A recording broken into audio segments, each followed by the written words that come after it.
But there's tools out there that you can use. You don't have to just depend on the Google stats. Let's go ahead and log into that account one more time. Oh, banner ad.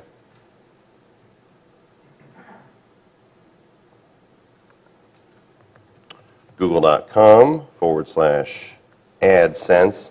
Google makes it really easy. AdWords is google.com/AdWords. Or I believe you can go to adwords.google.com or adsense.google.com. Oh, here's your color palettes, by the way. Mother Earth, black and blue, fresh mint. Oh, look at this one. Where is that? Hey, Wicked Witch. Let's put that up on the site. Swamp green, steely gaze. Black Knight. Okay, none of these. Don't use them. Go to Manage Color Palettes. Link is right there. And by the way, the AdSense interface is very intuitive. They've always got a Learn More next to each section that will explain exactly how to do this. What we want to do is make a color palette that we can use again and again. And for the standard one, you click on Border and you click White. Watch what happens. The border disappears. Where'd it go? It's gone. The text is already blue. The background is already white. What we want to do is go to the URL color, and I don't know exactly which one it is here in the menu, but if you type in 666, 666, which I fondly refer to as the AdSense of the beast, you will then have a gray URL. And the reason I do that is I really don't want to bring attention to the fact that they're going to another site. That makes it look more like an advertisement. Now, if we set it to be any less saturated, Google will say, you can't do that, and they will automatically, in fact, let's watch what happens when I put white. I'm sorry, that's black. When I put white, it disappeared. It won't on your website. This is the test. If you do this on your website, what will actually happen is you will get the inverse, and you will get the solid block with the white text on it appearing right here.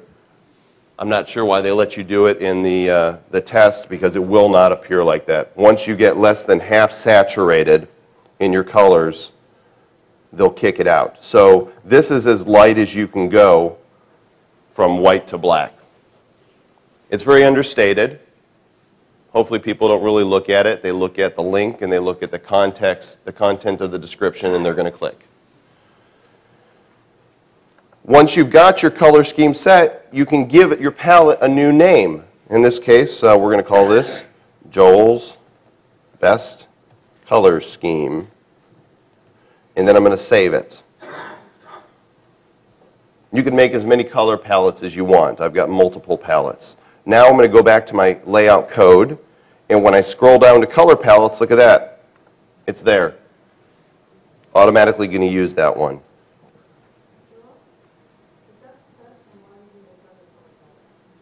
There are some exceptions, and I'm going to show you some. And really, common sense comes into play when you look at your site, and combine that with testing. Sometimes the results will surprise you.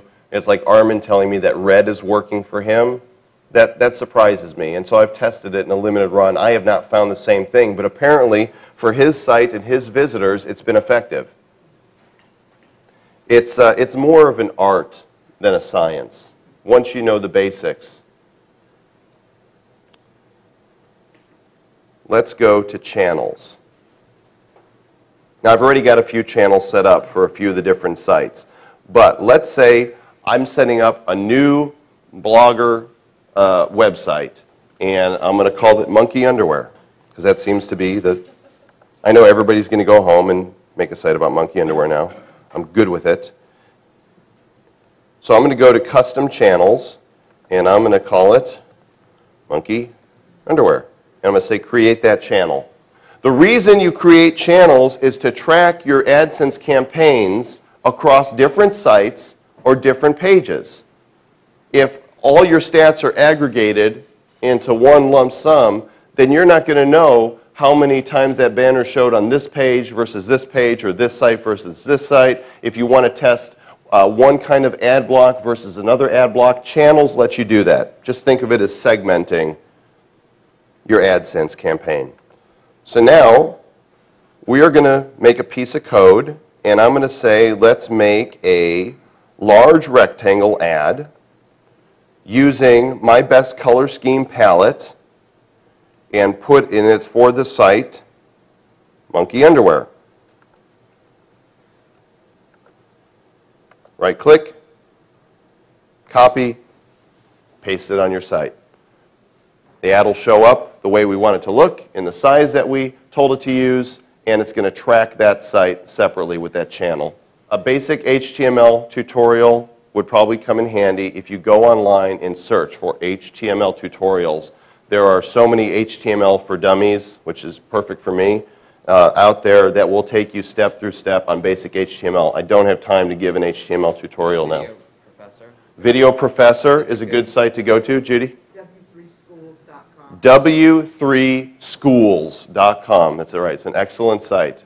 And of course, that stands for www. It's free, right? All their content on their site and is of free. course, if you're using X-Site Pro, at the very top, it asks you for your AdSense. And then simply inserting AdSense onto your pages, you just tell it where you want the AdSense blocks, and it'll put it there automatically for you. Only thing that you need to do is that if you're using channels, you'll just need to click and paste each time you do a different site. So for example, if you're doing monkey underwear, that's one channel. If you're doing zebra underwear, that's a different channel. You may have to cut and paste again. But X-Site Pro does all of that stuff for you, and you don't need to learn HTML for that.